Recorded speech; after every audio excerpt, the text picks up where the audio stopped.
Hello everyone, welcome back to my channel. আশা করি তোমরা সবাই খুব ভালো আছো। দেখো আমিও বেশ ভালো আছি, সুস্থ আছি।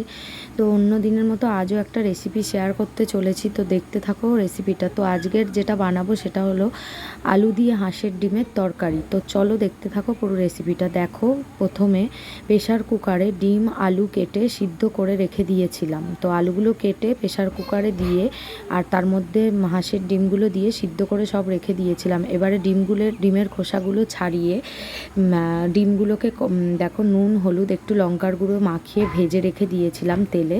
তো একটু ভালো করে ভেজে রেখে তুলে রেখেছিলাম। এবার দেখো পেঁয়াজ কুচিয়ে রেখেছিলাম। তো কড়াইয়ের মধ্যে প্রথমে দিয়ে দিলাম রিফাইন তেল। তো রিফাইন তেল দেওয়ার পরে তার উপর গোটা জিরে তেজপাতা ফোড়ন দিয়ে একটু নেড়ে চেড়ে তার উপর মানে পেঁয়াজ কুচানোগুলো দিয়ে দিলাম। দিয়ে একটু নেড়ে চেড়ে তার উপর দেখো সিদ্ধ করে রাখা আলুগুলো দিয়ে দিচ্ছি। তো আলুগুলো এবারে বেশ কিছুক্ষণ ভেজে নেব। ভালো করে ভেজে নেওয়ার পরে দেখো আলুগুলো একটু বেশ কিছুক্ষণ নেড়ে চেড়ে ভালো করে ভেজে নেব। ভেজে নেওয়ার পরে দিয়ে দেবো আদা রসুন, যেটা পেস্ট করে রেখেছিলাম, ওই পেস্ট করা আদা রসুন বাটাটা দেখো দিয়ে দেবো।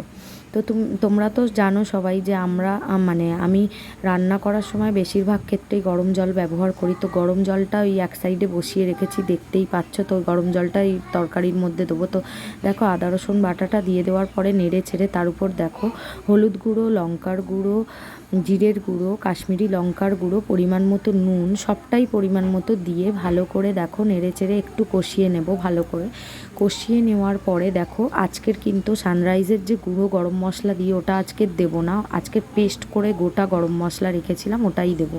তো দেখো বেশ কিছুটা কিষানের যে টমেটো সস হয় সেটা তো দিই আমি প্রত্যেকটা তরকারিতেই, তো সেটা দিয়ে দিলাম।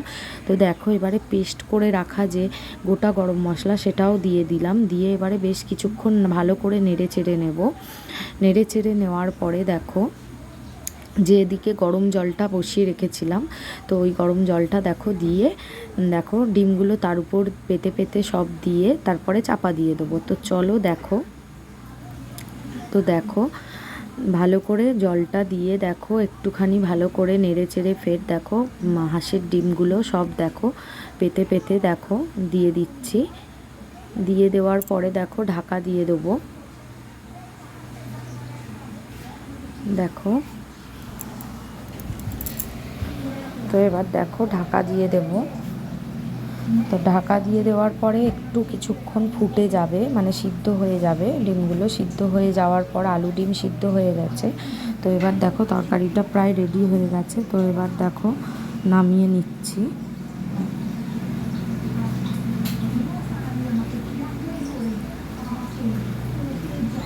তো দেখো নামিয়ে নিলাম।